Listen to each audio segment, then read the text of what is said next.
এতগুলো জিনিস নষ্ট হতে হতে একটুর জন্য বেঁচে গেলাম। দই মেকারে দই বানাবো, যার জন্য চুলায় একটা পাতিল দিয়ে তার মধ্যে 1 লিটার পরিমাণ দুধ দিয়ে দিয়েছি। 1 লিটারের একটু বেশি হবে, 2 লিটারের বোতলটা ছিল তো পরিমাণে মনে হচ্ছে 1 লিটার একটু বেশি হবে। একটুখানি পানি দিয়ে দুধটা জাল করতে করতে নাড়তে নাড়তে একদম দুধটা অর্ধেক বানিয়ে ফেলবো। আবার কেউ বললেন না 1 লিটার দুধ জাল করার জন্য 3 লিটারের হাঁড়ি কেন নিলাম। আমার কাছে মনে হয় অনেক কাজের মধ্যে দুধ জাল করা রিস্কি একটা ব্যাপার। যতক্ষণ পাতিলের দিক থেকে চোখ না সরিয়ে অনবরত নাড়তে থাকবো, একটুকু দুধ পড়ে যাবে না। একটু চোখ এপাশ ওপাশ হলেই একদম উতলে সব পড়ে লন্ডভন্ড হয়ে যায়, চুলাটা এত বেশি নষ্ট হয়ে যায়। যার জন্য আমি একটু বড় পাতিলেই দুধ জাল করি বেশিরভাগ সময়। আর এইদিকে তো বাতাসের জন্য চুলায় আগুন ঠিক মতো লাগছেই না, জানলাটা তাই লাগিয়ে দিলাম। নাড়তে নাড়তে দুধটা যখন অনেকটা কমে এসেছে তখন এর মধ্যে একটু চিনি দিয়ে দিব, সামান্য পরিমাণে চিনি দিব। আমি অনেক মিষ্টি দই পছন্দ করি না, হালকা টক মিষ্টি হলেই ভালো লাগে আমার কাছে।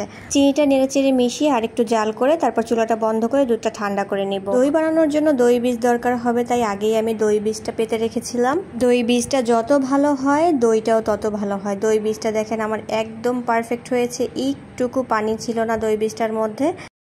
এই দই বীজটা বানিয়েছিলাম আমি শুকনো মরিচ দিয়ে। দইটা এখন একটা ব্লেন্ডারের জারে নিয়ে নিচ্ছি।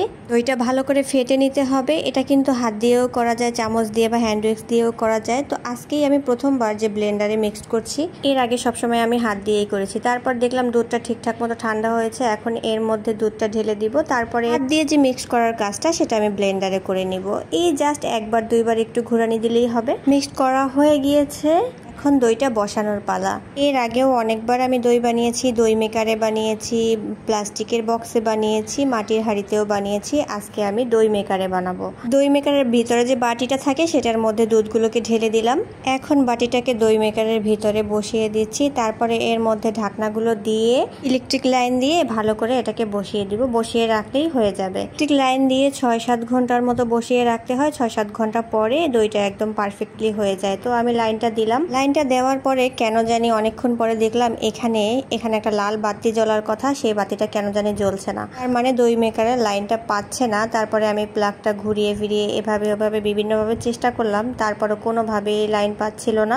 এর আগে আমি এই দই মেকারটাতেই 3 বার দই বানিয়েছিলাম, পারফেক্টলি হয়েছিল। তারপরে 3-4 মাস মতো এটা আর ব্যবহার করা হয়নি, রেখে দিয়েছিলাম। তারপরে আজকে দেখছি এটা হয়তো নষ্ট হয়ে আছে, লাইন পাচ্ছে না। তো কি আর করার, অন্য কোনো ব্যবস্থা তো একটা করতে হবে। এতগুলো জিনিস, এত কষ্ট, সব তো আর নষ্ট করা যাবে না।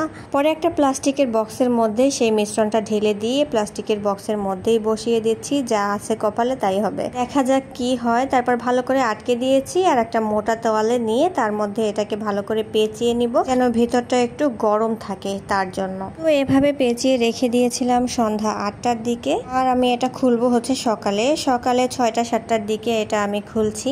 তখনও জানি না দইটা কি আদৌ হয়েছে কিনা। তারপরে খুলে দেখলাম না, বেশ ভালোই হয়েছে, সুন্দর মতো জমে গিয়েছে। তারপরে দইটা কেটে বাটিতে তোলার কিছু ক্লিপ থাকার কথা ছিল, আসলে সেটা কেন জানি নাই। মাঝে মাঝে এরকম ক্যামেরা অন করতেই আমি ভুলে যাই। আপনাদেরও কি এরকম হয়?